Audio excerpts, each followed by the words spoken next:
Olá amigos investidores, estamos de volta para mais um vídeo e no vídeo de hoje a gente vai falar do Fiagro XPCA da XP Asset, que saiu o relatório do mês de dezembro, aleluia meus irmãos, aleluia, porque acho que é a primeira vez que sai tão cedo assim um relatório do mês anterior. Normalmente sai ao apagar das luzes do mês seguinte, normalmente esse relatório deveria sair lá para o dia 25, 28 desse mês de janeiro e saiu no dia 10. A gente tá trazendo até com certo atraso porque eu nem sabia, nem imaginava que sairia mais cedo e por isso eu não estava monitorando a chegada desse relatório, então a gente vai trazer aqui o relatório e antes de entrar na leitura desses comentários aqui, a gente vai passar para vocês alguns números do fundo e é o seguinte, atualmente o valor de mercado da cota está R$ 9,31, no mês passado ele passou vários dias abaixo de R$ 9,00, foi realmente uma boa oportunidade de entrar no fundo, mas depois que o Vigia começou a se recuperar, os outros fiagros que estavam em baixa, entre eles o XPCA e o FGA, por exemplo, estavam todos abaixo de 9, começaram a se recuperar e ultrapassaram a barreira dos R$ 9,00. Atualmente, ele está valendo R$ 9,31. Como o valor patrimonial dele é 9,50, o P sobre VP dele está 0,98, ou seja, ele ainda está barato, ele ainda está com 2% de desconto. Lembrando que aqui a gente não faz recomendação nem de venda, nem de compra de nenhum fundo imobiliário, fiagro ou ação, inclusive do XPCA. Então você vai pegar esses números, essas informações que eu estou passando e se você se interessar, aí sim você entra no fundo ou aumenta a sua posição. O patrimônio líquido atualmente do fundo é 432 milhões, você vê aqui, ele está mais ou menos na sexta posição de maior fiagro da nossa bolsa, acabou de completar 2 anos e 2 meses, vai demorar um bom tempo para completar 3 anos, a liquidez diária do fundo é de 1.920.000, é uma boa liquidez diária, o fundo atualmente conta com 90 mil cotistas, é uma quantidade de cotistas muito boa, para um fundo relativamente recente, o dividend yield do último ano foi de 15,79%, o que é um dividend yield bom se for comparar com fundo imobiliário de papel, mas entre os fiagros não é um dividend yield muito bom, ele está na posição lá para a 10ª posição de maior dividend yield, vários outros fiagros dando dividend yield maior, inclusive entre eles o Vigia que está com problemas e até por isso que ele está dando um dividend yield maior, né, porque o valor da cota caiu muito, aí o dividend yield subiu. Vamos entrar aqui para os comentários do mês de dezembro, a gente vê que o grande destaque, isso aqui já tinha sido citado no relatório de novembro, foi essa aquisição do CRA da PESA, que é uma empresa do setor de máquinas e equipamentos que detém a revenda da Caterpillar nos estados do sul do país e tem um rate BRA da S&P Global. E essas empresas com rate normalmente são melhores, né, porque elas são mais seguras. E aí ele fala que isso aí contribui para a diversificação do fundo, que é uma das principais estratégias do fundo para mitigar risco de crédito. E também é importante reforçar, isso é importante mesmo. Até o momento, todos os credores estão adimplentes sem necessidade de repactuação de principal e juros. Ou seja, ninguém está devendo, inclusive a Usinisté, né? Aquela Usinisté que teve aquele problema, mas que nunca mais o fundo falou nada. A Usinisté teve um problema aí que ia entrar em recuperação judicial, isso foi mais ou menos em julho, que o fundo ia ter negociações para continuar recebendo e até hoje não se sabe mais de notícias da Esté, ou seja, ela tá pagando em dia. E mesmo assim a Usinisté, né, era um problema assim muito baixo, era um percentual abaixo de 1%, então nem era um problema muito grave. Eu acho que o principal problema do XPCA, problema que ele não citou, mas que um relatório do CPTR citou, que era um problema com a AgroGalaxy, que ela poderia ficar inadimplente, acabou não ficando. A AgroGalaxy tem uma posição muito mais relevante aqui no fundo do que a Usinisté. Aqui ele fala um pouquinho da questão do clima, né, que está afetando, que pode ter problemas de quebra de safra, isso já foi citado até por relatório do Itaú, muita gente está citando isso, muita gente está correndo dos fiagros com medo dessa quebra de safra. Aí ele fala aqui, que é bom separar o joio do trigo, né? Aí ele fala, produtores presentes no fundo, todos têm elevado nível de gestão e governança, todos têm balanços auditados e adequado nível de transparência. E a gestão segue monitorando constantemente, acompanhando o desenvolvimento da safra e avaliando a capacidade financeira de cada devedor. Enquanto isso, o setor de açúcar e etanol continua num cenário favorável. Então, ele também investe muito nesse setor e tá tudo muito bem nesse setor aqui. Não tá tendo a quebra de safra nesse caso aqui. Vamos lá para aquela DRE fraca, muito fraca, que eu não gosto, que é exatamente uma DRE aqui que mostra só o último mês, no caso dezembro. Com isso a gente fica sem conseguir comparar os meses anteriores. Eu fiz uma comparação dessa num vídeo recente, eu não me lembro se foi no último vídeo que eu lancei 2 semanas atrás ou foi um anterior. Eu tentei fazer essa comparação, mas nada fica muito claro com isso, porque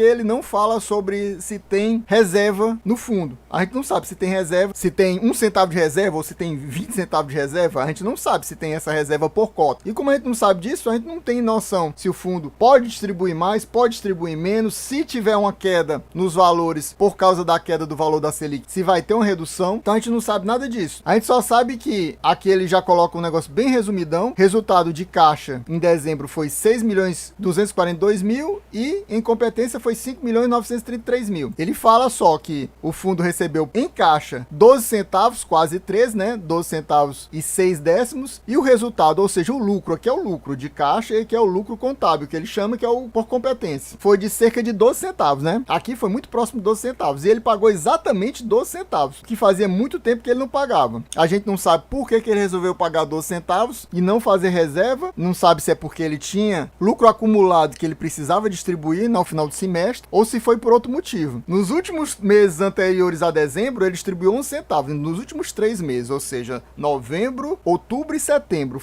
11 centavos por mês. Esse é até um dos motivos que pode ser que tenha puxado a cota dele, e a cota dele também tem caído abaixo de 9. É um dos motivos também. Fora a questão do Vigia com problema, do GCRA com problema, e isso afetou todo o, digamos assim, o universo dos fiagros e puxou essas cotas para baixo, principalmente desses fundos com problemas e dos fundos sem problemas. Basicamente os que foram mais afetados foram o XPCA e o FGA, que caíram as cotas abaixo de R$9. Os outros fundos mais seguros, mais antigos, mais confiáveis, pelo menos para os investidores, como por exemplo o Rura 11, o Snag 11, o KNCA, esses não tiveram problema de queda de valor abaixo de R$9. Apenas esses que eu falei para vocês, fora os fundos que tiveram problemas como o GCRA e o Vigia. Mas até o Vigia conseguiu se recuperar. Agora já está abaixo de 9, mas porque teve a DataX recente. Ele está abaixo de 9, mas daqui a pouco, pelo jeito, ele vai estar acima de 9. Ele chegou a ficar quase 8, abaixo de 8 e agora já está mais de 9. Baixou um pouquinho abaixo de 9 por causa da DataX. A gente vê também que as despesas estão nessa faixa de 550 mil. Ele deve estar pagando taxa de performance, mas aqui ele mostra tudo junto e a gente não sabe como é a cobrança da taxa de performance, se ela é mensal ou se ela é semestral. Provavelmente ela é mensal. Você vê que ele distribuiu 5.462.000, um pouco acima do valor do resultado no regime de competência e abaixo do regime de caixa. A gente também não sabe quanto é que ele tem de reserva. Pode ser que ele tenha reserva de alguns centavos aí, a gente não sabe.